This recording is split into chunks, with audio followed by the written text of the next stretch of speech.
जून का महीना एनडीए के लिए वैसे तो काफी अच्छा रहा, लेकिन बीजेपी को सिर्फ नुकसान ही उठाना पड़ा था। चुनाव के दौरान 400 सीटों का दावा करने वाली बीजेपी अपने अकेले के दम पर बहुमत का आंकड़ा भी पार नहीं कर पाई थी। नीतीश कुमार और चंद्रबाबू नायडू की पार्टी का सहारा लेना पड़ा था। 4 जून को आए चुनाव परिणाम में भाजपा को 240 सीटें ही मिली थी, तो इंडिया गठबंधन ने कमाल का प्रदर्शन करते हुए 234 सीटें हासिल की। पिछले 10 सालों के मुकाबले इस बार विपक्ष काफी ज्यादा मजबूत है और राहुल गांधी ने अपना दम संसद के विशेष सत्र के दौरान दिखा दिया था। जब नेता विपक्ष बनने के बाद राहुल ने अपने भाषण से सत्ता पक्ष को घेरना स्टार्ट किया तो हर किसी की नजर राहुल पर ही टिक गई। फिलहाल तो केंद्र में एनडीए की सरकार है और नरेंद्र मोदी प्रधानमंत्री हैं, लेकिन लोकसभा चुनाव 2024 भाजपा के लिए अच्छा साबित इसलिए भी नहीं हुआ क्योंकि कई बड़े चेहरों को हार का सामना करना पड़ा, जिसमें मोदी सरकार के दौरान केंद्रीय मंत्री रही स्मृति ईरानी और मेनका गांधी को भी हार का सामना करना पड़ा। भाजपा के लिए सबसे शॉकिंग हार अगर देखा जाए तो स्मृति ईरानी का था, क्योंकि जिस प्रकार से स्मृति चुनाव से पहले उत्साहित दिख रही थी और जिस प्रकार से वो अमेठी में लगातार प्रचार कर रही थी, तो उससे भाजपा और खुद स्मृति को भी नहीं लगा था कि उनकी हार हो जाएगी। इसके साथ ही साल 2019 में अमेठी से चुनाव जीतने के बाद स्मृति ने अमेठी में अपना घर भी बनवाया था और उनका कहना था कि वो वहीं रहकर अमेठी की जनता की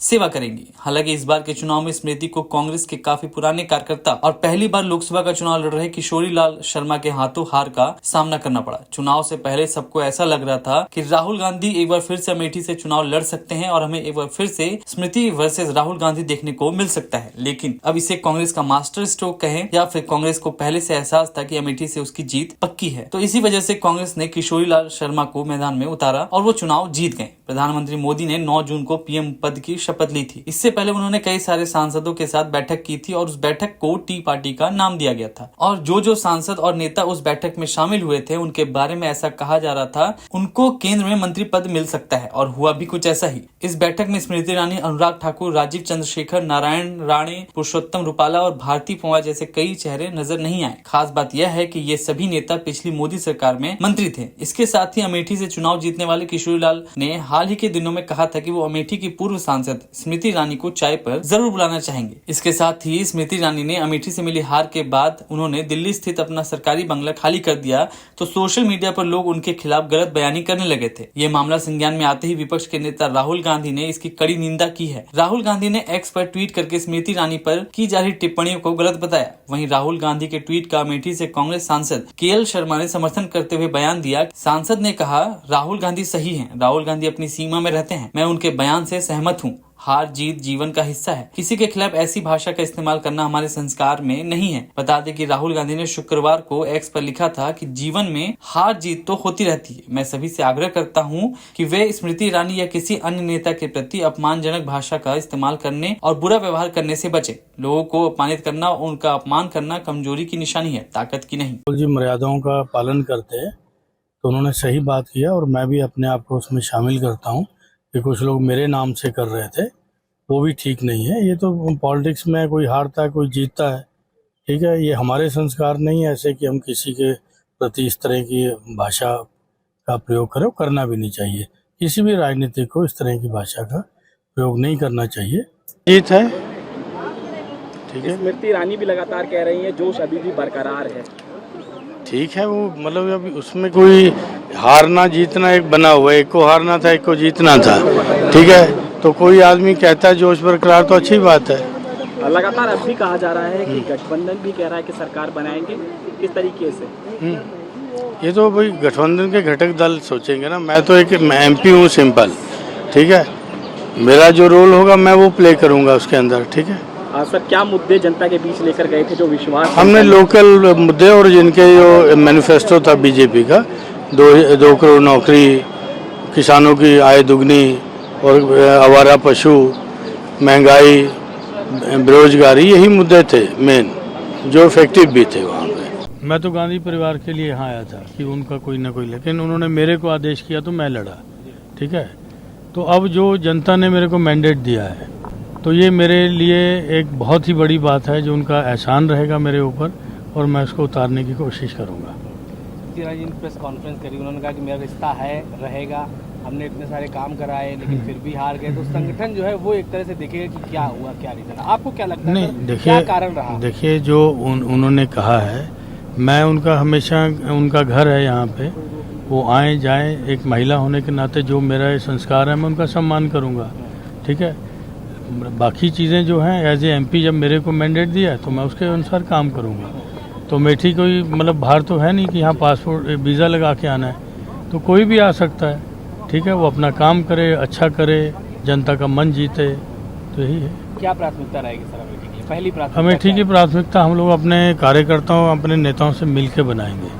ठीक है, तो जो मतलब होगा, फिर अगर सेंटर में हमारी गवर्नमेंट आ जाती है जी।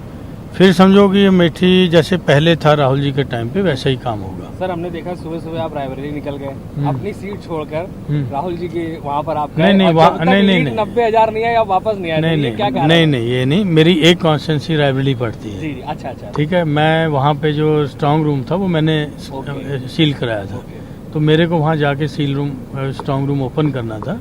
फिर मैं वहाँ 4 राउंड बैठ के उसके बाद आया इधर। तो मेरी कॉन्स्टिट्यूंसी का एक हिस्सा उधर भी है, अच्छा। तो इसलिए मेरे को पहले जाना, इधर मेरा इलेक्शन एजेंट था, जी। उधर मैं था। ओवरऑल परफॉर्मेंस कैसे देखते हैं सर? जो देश के एक तरह से पटल पे जो आंकड़े आए हैं वो कैसे देखते हैं? इंडिया अलायंस वर्सेस एनडीए कैसे देखते हैं? अभी सही पूछो तो मैंने टीवी देखा ही नहीं अभी। ठीक है, ये इसलिए मैं देखूंगा, अभी जाके थोड़ा बैठूंगा, क्योंकि अंदर मोबाइल तो ले जाने नहीं देते हैं, तो पता भी नहीं लगता है। अटल जी कहा करते थे, क्या हार में क्या जीत में, किंचित नहीं भयभीत में, संघर्ष पथ पर जो मिले ये भी सही वो भी सही, वरदान मांगेंगे नहीं। बहनों से भविष्य पूछते हो?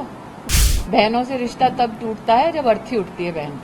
आज मैं नरेंद्र मोदी, योगी आदित्यनाथ जी का विशेष आभार व्यक्त करती हूं कि 5 वर्षों के अल्प समय में 30 वर्षों के कामों को पूरा किया मोदी योगी सरकार ने। जो चुनाव जीते उन्हें मेरी ओर से बधाई। मैं आशा करती हूं कि हमने जितनी निष्ठा के साथ गांव-गांव जाकर जनता की सेवा की, गांव-गांव जाकर प्रतिदिन उसी प्रकार से अमेठी की सेवा होती रहेगी। पुनः दोहराती हूं, मेरे साथ आज विद्यमान है तेजवान सिंह, रामप्रसाद जी, जिन्होंने संघर्ष का झंडा अमेठी में उठाया 1970 के दशक से। आज हमारी पीढ़ी ऐसे हमारे वरिष्ठ कार्यकर्ताओं, नेताओं के प्रति कृतज्ञता का भाव रखते हुए आभार वंदन करती है।